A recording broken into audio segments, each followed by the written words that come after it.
Today's episode of Armchair Ninja Podcast is brought to you by NinjaWarriorBlueprints.com. Get detailed and easy-to-read instructions on how to build your own affordable backyard gym, including the salmon ladder, cliffhanger, and rumbling dice at NinjaWarriorBlueprints.com. Coming to you from sunny California and the Great White North. Get ready.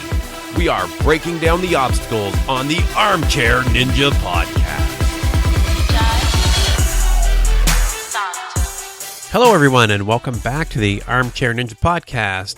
It is Thursday, July 21st, 2016. My name is Rich, and with me once again this week is Bijan. How are you making out? What up, man? I'm feeling good, and I'm super happy. I'm quite relieved because the big story of the season is like, man, that second episode was rough. And I must say it was quite a 180. I really enjoyed this course. They definitely made up for the easiness of the first half. Yeah, it's weird. A few little tweaks and the whole, even the first half of it changed up quite a bit. It made it a lot better. Yeah, right? Yeah, I was thinking the same thing too. It was like, oh boy, here we go. Atlanta again. This may not be good, but yeah, no complaints here. It was all good. So how was Comic-Con today? Oh, you want to go? Comic-Con was awesome, man. I just went to the preview night tonight, and there's a lot of stuff over there. Oh, man. And for people that don't know, like, Comic-Con doesn't just take over the convention center. I know internationally, people just watching it from the press, it's just that convention center, but it kind of takes over all of downtown San Diego, all of the hotels around it and everything. So you saw a lot of the things being built and set up for tomorrow, and oh, man, it's going to be a long week for me, man, because I only walked around for 4 hours today, and I was hurting already, so. Yeah, conventions can be bad because they don't, I don't know if they have any padding on the floor, but it's usually concrete floors, and you're just walking and walking, yeah. It's all hard floor, and it is brutal on the feet. But it sounds awesome. I'd love to get there sometime, maybe next year. Yeah. Hopefully we get some Ninja Warrior next year, too, huh? Yeah, maybe. We'll work on it. So we're going to recap the Atlanta finals. We'll do the crashing the course and 24 before. It should be a short, quick, and easy episode, so let's get right into it. Mm-hmm. And just a hint for everybody that didn't know, Ninja Warrior came very, very, very close to coming to Comic-Con this year. So right to Comic-Con, and maybe we can get it going to next year. Just a little hint for everybody. Yeah, it sucks. We had a bunch of things lined up, and just didn't quite make it, but maybe next year. Too many damn TV shows. Yeah. The TV show limit killed us. So let's take a look. Oh, so let's talk about the clacker. That's kind of the big story. We need to, man. Wow. Dat Clackdo, right? Like, that thing was amazing. It was interesting. I don't know what was your perception just seeing it, because when they first originally showed it, I'm like, that's interesting. It looks kind of difficult, but not too. Like, it looks like something doable. I did not realize, like, that obstacle was so much more deceptively difficult than it just comes off to be. I really enjoyed that thing. Yeah, I thought when I first saw it, I thought, I don't think that's going to be all that hard when you look at, the wedge to compare it to something. And it's like, I don't think that has any comparison there. It's just not nearly as difficult or as interesting, but I actually really liked it. I thought it was really good. Yeah, it was so smart. These are the types of obstacles I really like, where it actually used different body parts, like even though it's upper body, and boy, we need to talk about this whole course in a whole. It was so upper body heavy. I felt really bad for these guys. But, it forced you to use full shoulder and arm movements of full rotations, where you're really getting all of the smaller and outer parts of the muscles of your upper body and the full shoulder rotation. And I really, really liked that, because, man, that has got to strain you so incredibly much. And then right after that, you have to go into the invisible ladder. Oh, man, what a brutal back and forth between those two, or 1-2 punch, I should say.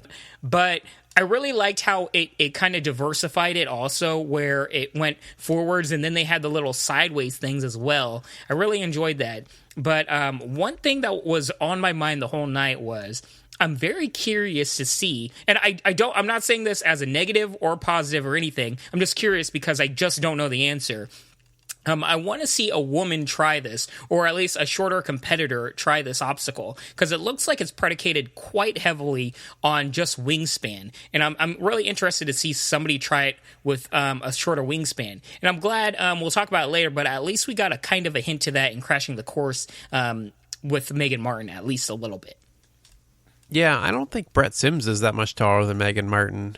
But we'll get through. Let's get through some of the competitors. I think Brett Sims was like 5'6" or something like that. Yeah, he's 5'6". I think Megan's like 5'3" or 5'4", maybe. Yeah, but like imagine like a lot of the female competitors, they're around like 5'2" or something. You know, they're on the shorter end. I'm really curious somebody with a really small wingspan trying that, because you saw some of the taller competitors having issue with that whole pull around. But it could just be a different technique that they have to use. So I can't really bash it yet. I can't call it cheap or anything. I'm just really curious to see somebody with a shorter wingspan try it and just see how they kind of adjust to that. Yeah, it does seem pretty. It does seem height dependent, at least a little bit. Mm-hmm. So the first guy we had running the course was Eddie Stewart, the firefighter, the guy built like the Incredible Hulk. Like, oh my God, that guy was huge.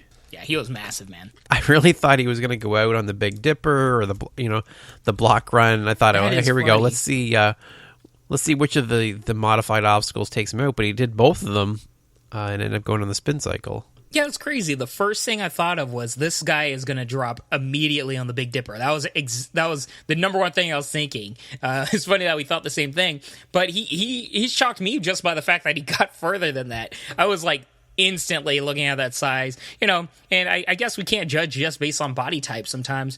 But yeah, he got farther than I expected. I mean, he didn't do amazing, but got farther than I gave him. And the next guy that ran the course was Joey Green. This is the guy that had a really interesting story. I love this story, man. Yeah. His nephew was put in foster care, and he stepped up. I thought that was really interesting and really, really cool. Yeah, it was a great story. I really want to see his nephew try to run the course when he's old enough. And this Joey guy, who seems like it's just a great guy. Love the story. They gave it just the right amount of time. They didn't overplay it, right? Because they so could have gone the route of just like overplaying just the plight and how hard his life was and everything. They just played it perfectly straight. Joey's a great guy, took care of his nephew, and they're dedicated to trying out this show. Perfect, man. I was rooting for this guy all the way. And he was really impressive too, man. Yeah, he did well. He had the only butt landing I think I've ever seen where he came flying off and actually landed. But he did make it off the Big Dipper. He grabbed the pipe fitter with his legs. He had kind of a Kevin Bowl Cannonball Alley moment there as he went upside down. Come on, you gotta admit, you thought he was gonna like do the Cannonball Alley like flip, huh? Oh yeah, I totally did. Yeah. Like for a second, I'm like, is he gonna do that? Because like that looks very unsafe. But I'm glad he adjusted. Yeah, it seemed highly unnecessary, basically, and thankfully he did figure it out. Would have been a cool visual, though. Yeah. But he ended up failing at the wall, which we don't see very often, especially in the finals. Yeah, it was interesting. I wonder, you probably know this. Do they heighten the warped wall during the finals, or is it just both the finals and the qualifying round? It's both, yeah. So it's both. It's not raised anymore. It's 6 inches higher than it was last year, but it stays 6 inches. So he must have just been like, he just must have burned his legs out maybe on the obstacle before it, I guess. Yeah, I think he was just winded completely. Like he just didn't have it. Mm-hmm. After him, we had the redneck ninja, Brent Ruffin. He really struggled on the spin cycle, and then he brings the toothpick out of his mouth. Like it was just keeping that in there, I guess. He took a breather on that last pipe. You could just tell he had basically nothing left, and he was losing his pants trying to readjust them. It just was not a good sign. Ended up falling on the dismount, unfortunately. Yeah, I mean, not much to say. It was pretty clear cut. It was fun with the toothpick and everything. Reminds me a lot of Benson Henderson, MMA fighter, infamous for toothpicks. But yeah, it was cool. And next we had the ninja builder, Chad Hahn, who it was. He hit his head last year. I remember that too. He's bleeding everywhere. That was awful. Oh yeah, man, that was scary, right? Yeah, that was the spinning log or the rolling log that did that to him, wasn't it? Yeah, rolling log. He ended up falling on the salmon ladder, which seemed a little odd because he seemed okay. It seemed like he had some left, and he might have been a little winded, but just one of those slip-ups, I think. I think Jesse was saying that it's just one of those obstacles you can't take for granted. Yeah, I think the salmon ladder it's tough because it feels like everybody trains the salmon ladder, right? it's the go-to obstacle that you usually think of when you think of American Ninja Warrior. That one and the quad steps and the warped wall. And probably so many people train on it that they kind of overlook it, and they kind of forget just how difficult it is sometimes in terms of like the technique, and just you have to get it perfectly, the rungs correct. Typically in Vegas finals, I see a lot of people fail on the salmon ladder, just overlooking that. So it's something you might want to keep an eye out for, maybe in the Vegas finals. Yeah, well, in the Vegas, they get the double salmon ladder. I think doesn't help anything. No. Well, they might change it up this year, because we've seen in Sasuke they change it up every once in a while. Yeah, I wish they'd do like we saw. Where was it? Was it in Vietnam? We saw them do the salmon ladder, and at the top, it comes up over the top, and then they slide down. Where was that? We saw that. I think that was the China versus the world, and that thing was awesome, man. Yeah, I loved that. Imagine that, like, imagine the salmon ladder into a Big Dipper, right? That would be cool. If you want to just thin the field down, that'll work, yeah. Oh, man, I would love to see that. That would be such a cool visual and everything. Like, Next, we had Tyler Martin. He was inspired by his mom, who died when he was 12.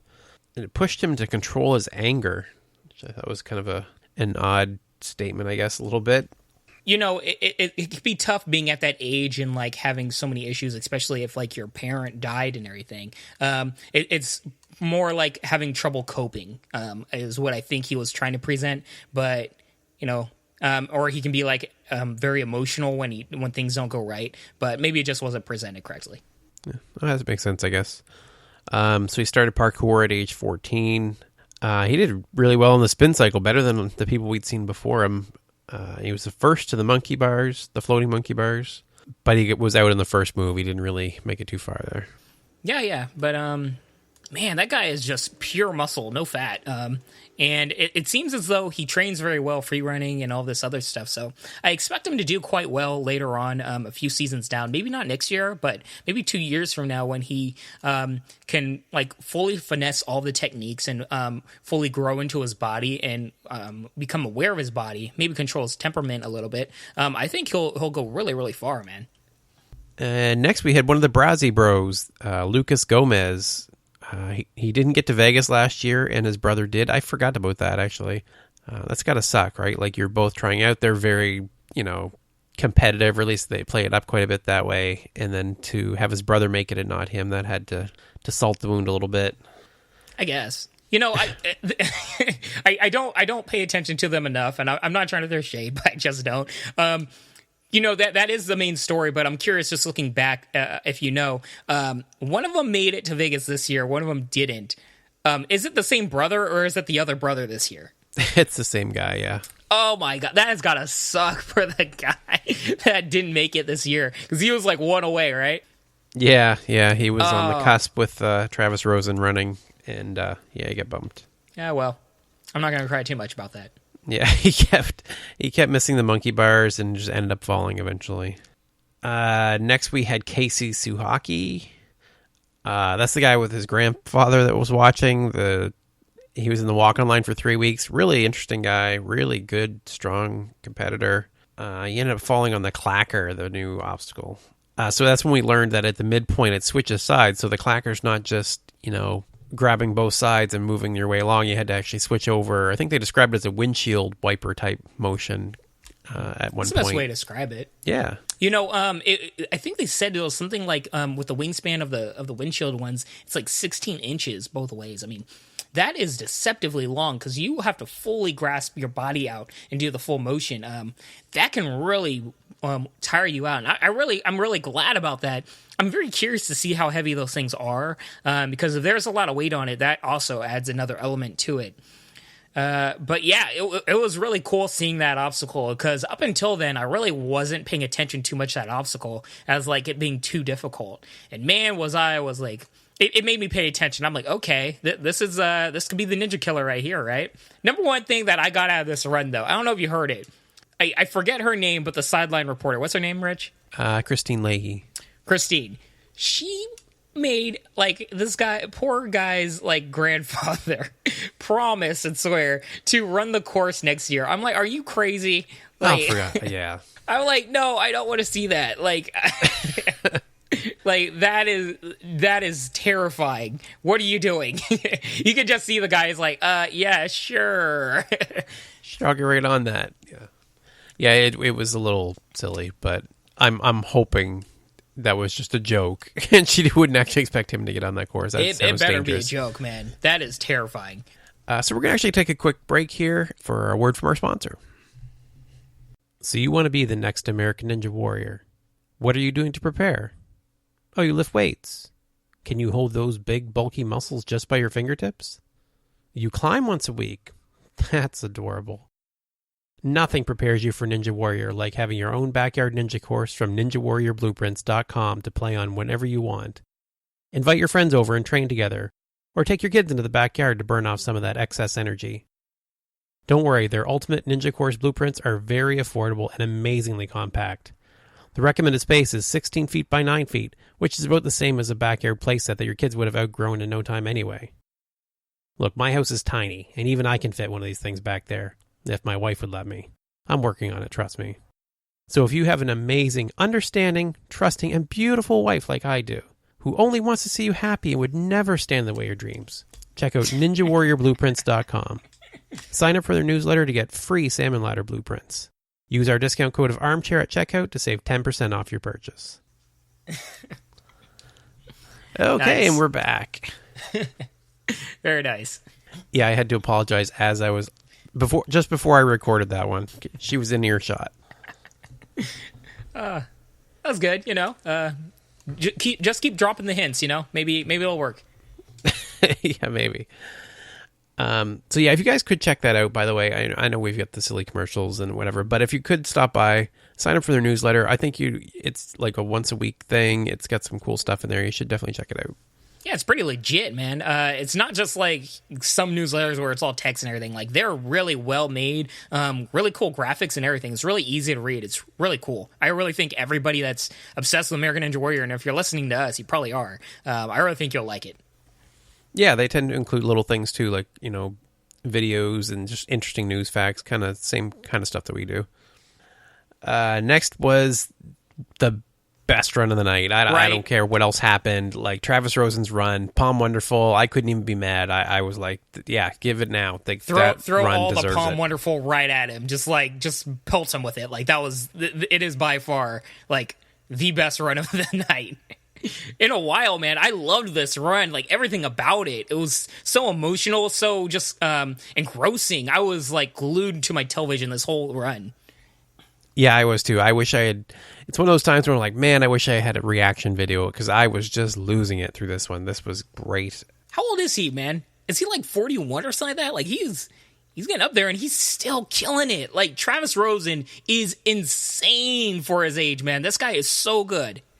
Yeah, he's 41, and there's just no stopping him. Like, he's talked about retiring, but why when you're still at the top of the game? Like, you're still ahead of just about everybody. Still so good. He did so great on Team Ninja Warrior, and to see him do well on the course here again, like, you can't ask for more. 41, still schooling everybody. It's crazy. And, you know, he was almost flawless through a lot of these. I mean, he was doing the spin cycle, an obstacle that a lot of people, like, it trips up a lot of people. He was just flying through them. All these obstacles where it makes you worry about fatigue and everything. He did it briskly and easy. He just made everything look really easy.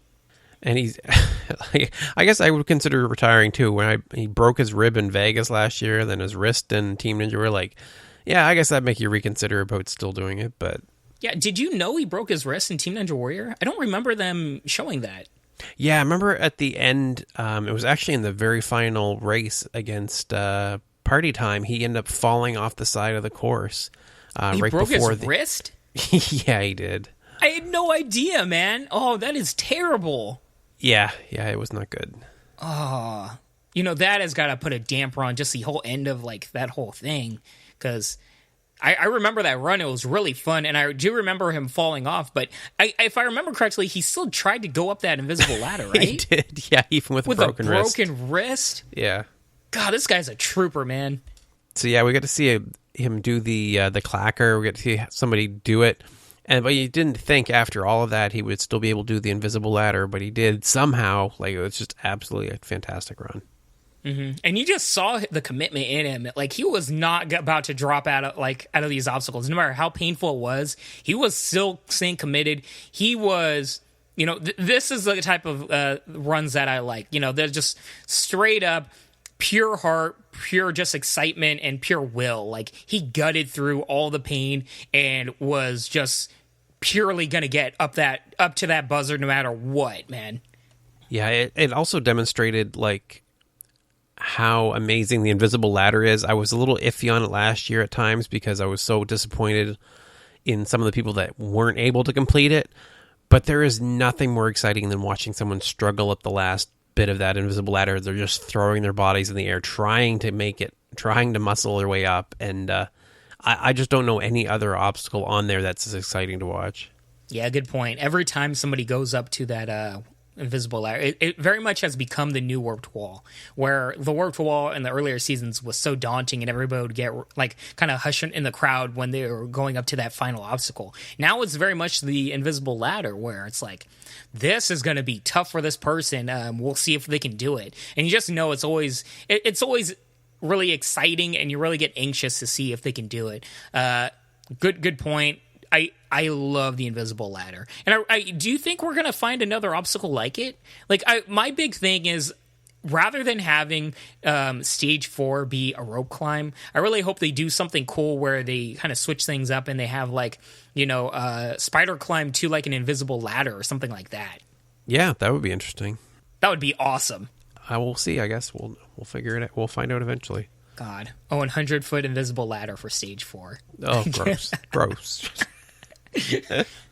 I have no doubt there's some of them there that could do it. It's just a matter of, can they do it after everything else? Yeah. Next we had Jojo Bynum. That was a strange run. He misses the wall twice. I thought he wasn't going to make it at that point. Yeah, I was getting worried because I was wondering if like he was having serious, like maybe an asthma attack or something. He didn't just look winded, like he looked extremely fatigued to the point where it was affecting his health. I don't know if you got that, but when he ran up the second time and he was like trying to catch his breath, it almost looked like he was really having trouble with his cardio, and I was really worried. And then he finally gets up, and I was so happy, but he kind of like just lays out, and you can tell like something was really wrong with his breathing, and I started getting really worried for him.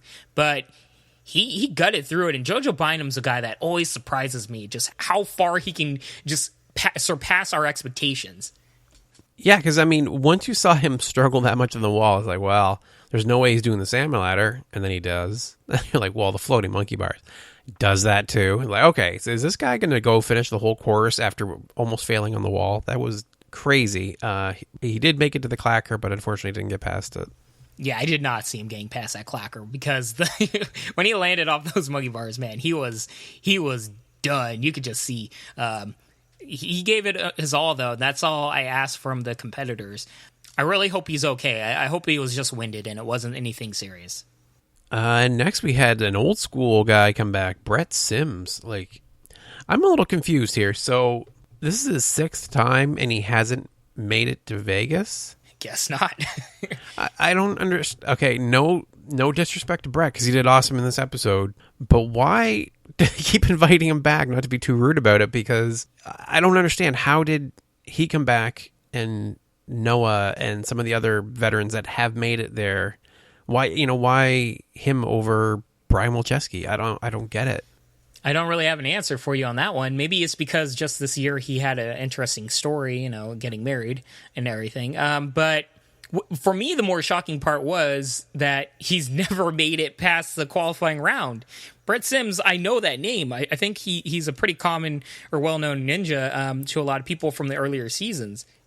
So, that really shocked me that it was like, wait, he's never passed the qualifying round? That's interesting. Yeah, I don't really have an answer for you and why he was chosen and other people were passed up. It could be as simple as he just had an interesting story this year. Yeah, maybe that. I mean, that's not even just this year, like 6 times now. He's good at submission videos, I guess. I don't know. But he's married to Grace Jones. Did you recognize her right off? Oh, instantly, man. How can you not recognize Grace Jones? I mean, she doesn't have her powdered hair as she did in Team Ninja Warrior, but she's still recognizable, and I really like Grace Jones a lot. Yeah, and so he made it to the back half for the first time. He was fast on the salmon ladder. Mm-hmm. He beat the Clacker, man. He did a great job. He's only 5'6", as I mentioned earlier, but he made it, and he's going to Vegas for the first time. Yeah, good for that guy. It was interesting. I really wanted to see Grace Jones actually run this course. Yeah. I feel like we know her even more, even if he's run this many times. I'm curious, did we see her in the qualifying round? I just don't remember. No, I don't think we did. Man, that's rough. Because she really made a name for herself in Team Ninja Warrior. I feel like there hasn't been much of a transition between the people that were well known and made a name for themselves in Team Ninja Warrior and the season of American Ninja Warrior. That's kind of weird, right? Because there are some people that even got really, really far, or is even, as you hinted to earlier, team captains that didn't even make it on the show. It's really weird. Actually, you know what? It was Atlanta, so this is where we had the Big Dipper that I think took out almost all the women. Yeah, that's rough then, because that was the second obstacle, right? Yeah, so it didn't leave them much to show. I think we only got to see 3 women's runs from the qualifier. Well, that makes sense because we didn't really see any women run this course, and this was this course I think might have been probably the most unfair towards a woman. And I shouldn't say unfair, but I should say upper body dependent, where you really have to be just purely upper body strength to do this course. Obviously, there are some women. I feel like Megan Martin would kill this course, but boy, this course was pretty unfriendly to shorter competitors. Yeah. Next, we had Sean Richardson. He is an actor. He ended up failing on the clacker. He just didn't have enough in the gas tank left at that point. But the next guy is the run that got me. So Caleb Watson, I think even in our qualifying episode, we had to pick who we thought was going to do really well. And I think I actually picked this guy. Boy, were we wrong. Honestly, both of us wrong for our picks. But yeah. That was unfortunate, man. Who did you pick now? I think about it. Mac Rush, wasn't it? The guy with... Yeah, he did well. He would get to the floating monkey bars. Yeah, good point, yeah. But, man, I really wanted to see that guy go well. For your guy, I honestly didn't remember the fact that he tried to grab the cargo net last time, and that cargo net really played a major part in his run. I really like these little small tweaks. Yeah, that's heartbreaking. I really didn't see that coming. Yeah, with his big story and how well he did last time, I didn't even consider the fact that it wasn't exactly a smooth run, even the last time he ran. It was a little rushed. It was a little rough around the edges. So I guess I should have seen that could cause a problem for the finals. We get to see all this video montage of him around the farm again, and then he ends up going over the Big Dipper. That's kind of sad. Yeah, but we're definitely going to see him again. He was a really fun guy. Yeah, just, hopefully he doesn't have to deal with that again. Yeah, next was one of our favorites, both of our favorites, Neil Craver. We get to see him go through, end up falling on the monkey bars, which I thought he would go further than that. But they kind of fast-forwarded him, didn't they? Oh, did they? I just made a note. I didn't make the note of the fact it was fast-forwarded. Yeah, I was kind of shocked when they did that. Because it wasn't just they had a 24 before and everything for this guy. I'm like, what's going on? And he was on Spartan. So I was really expecting him to be one of the breakout stars this year. Not even breakout star, but at least featured, right? But they kind of fast forwarded him. And yeah, it was unfortunate to see because I really, really, really like Neil Craver. He's so fun. I don't think he made it to Vegas. I don't know if you have the final tally of who made it to Vegas, but I don't think he made it, right? Yeah, he did. He did make it to Vegas. Oh, he did? Yeah. Oh, thank God. Yes!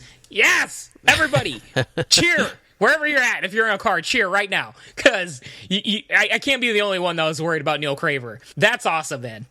Yeah, we were definitely glad to... Well, you could tell Bijan was happy. I was definitely glad to see he made it through, too. Dude, I was so thought he didn't make it. And then we had the big runs of the episode, the ones everybody was looking forward to. James the Beast McGrath and Drew Dreschel. Yes, the Wonder Twins, the best. Casey even made a little guest appearance there because she went and braided James's hair. I totally forgot that she did that last year. So he's only 29. I actually thought James was older than that. You thought he was older than that? Do you know how old Drew Dreshel is? Like, that guy is young. How old's Drew? Drew's like 26, 27. He's still a kid. He hasn't even hit his prime yet, man. Oh, that was always shocking to me. I always thought, because we've seen Drew and the Beast McGrath for so many years, that I guess everybody just expects them to be like one of the older ninjas, kind of like David Campbell and all them, but they're still young, man. Wow, good to know. James is just smooth all the way. He's almost 2 minutes faster than Rosen. Made all the way through. The veterans really stepped it up this episode. They really showed why they're still around. Oh, yeah. Flawless run. Well, I shouldn't say flawless, but, he shows why he is the Beast. He kind of... he's really fun in the fact that where you see Drew Dreshel just so technically profound, Beast is almost technically profound in almost like an aggressive, muscle athletic way, right? He kind of just throws his body into every obstacle, and even though he's technically proficient, right? You just see him kind of just muscling through it just a little bit more, and it's really fun watching that. I really like the dynamic that both of these guys have, where they're so good, but yet they kind of do it different ways. Yeah, for sure. There's definitely a style to both of them. Because next we had Drew run, and Drew is just so crazy fast and smooth. You definitely feel that parkour vibe when he runs the course. Just efficiency of motion, and I don't know. I can't even put it to words. It just gets so excited every time he runs. Yeah, he's just so good. It was interesting because they kept playing up. I got to give them some credit because they kind of scolded me a little bit, the producers, because they kept hinting to the Brazzi bro. If what do you call it? Drew Dreshel makes it to the monkey bars, that the Brazzi bro was going to be kicked out. And I was kind of getting a vibe that they're hinting to the fact that maybe Drew Dreshel falls before the monkey bars and the Brazzi bro makes it through. And I'm like, there's no way, man. But they keep hinting to it so hard. Like, they kept going back to it. I'm like, is this going to be the time that Drew Dreshel fails early? Is this the time? I was terrified, and I got to give the producers credit for that. But, man, it's Drew Dreshel. Like, shame on me for even having a second of, content for this guy. He was just so good. Every time, he's just so perfect. Yeah, almost every time, because he did. That's what they reminded us of, right? 2 years ago, he did go out, like, almost immediately. Oh, yeah.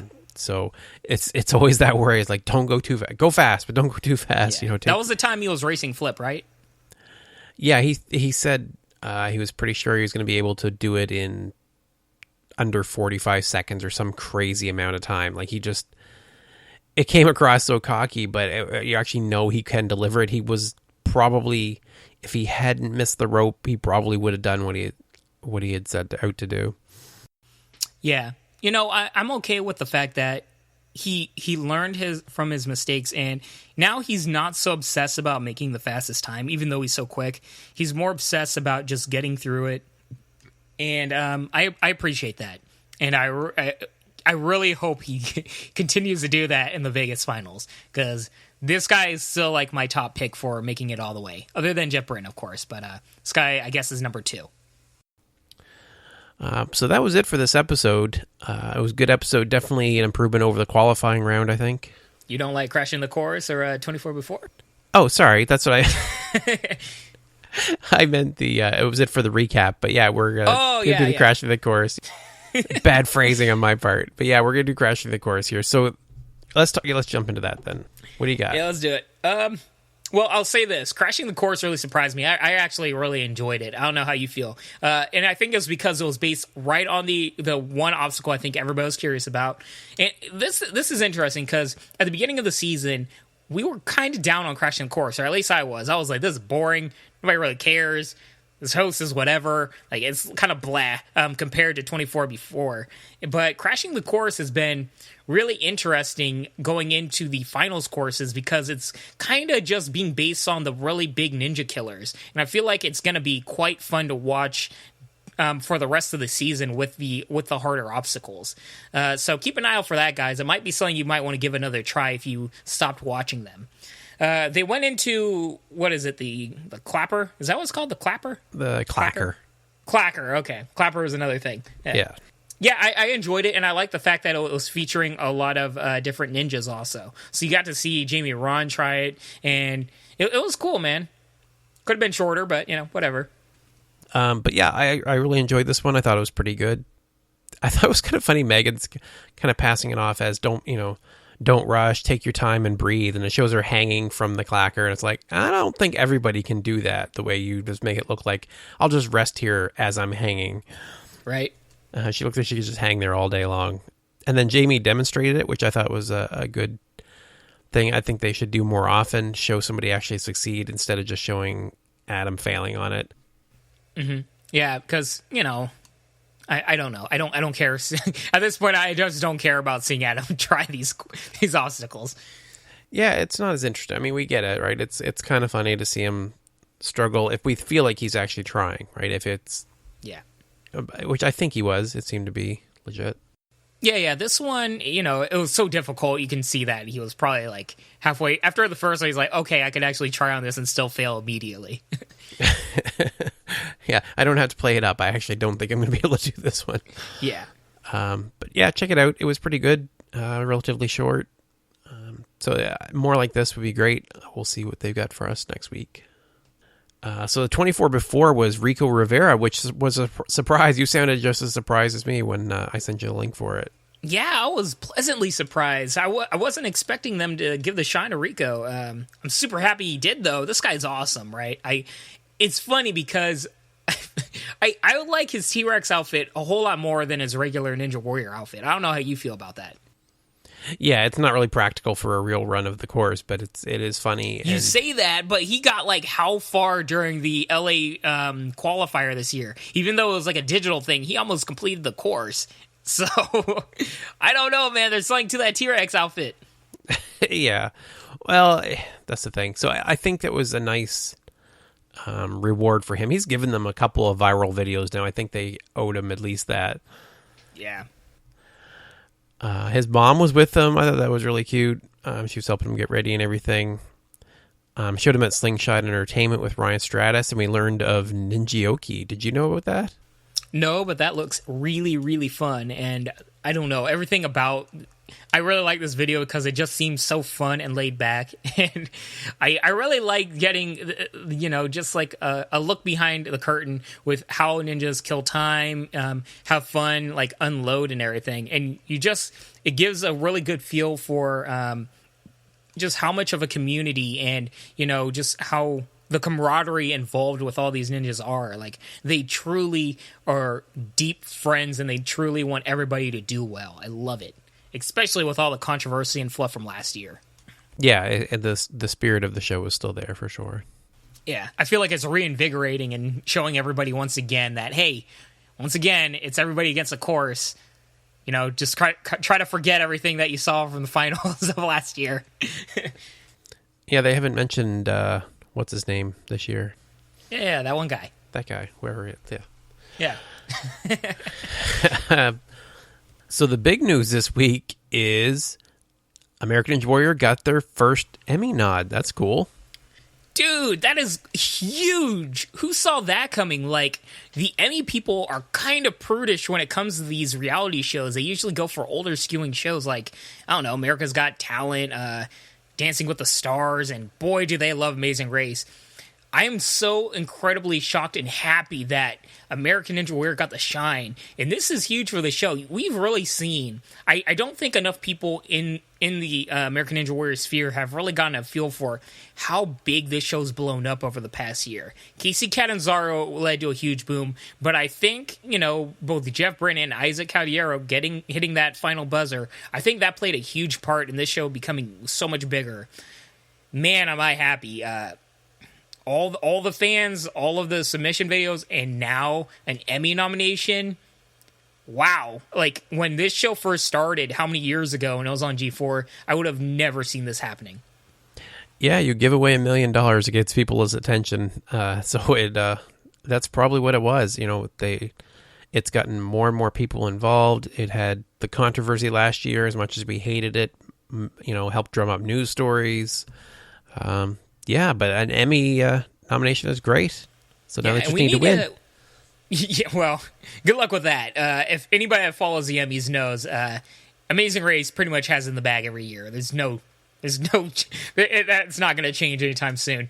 But I must say, I got to give some credit to NBC.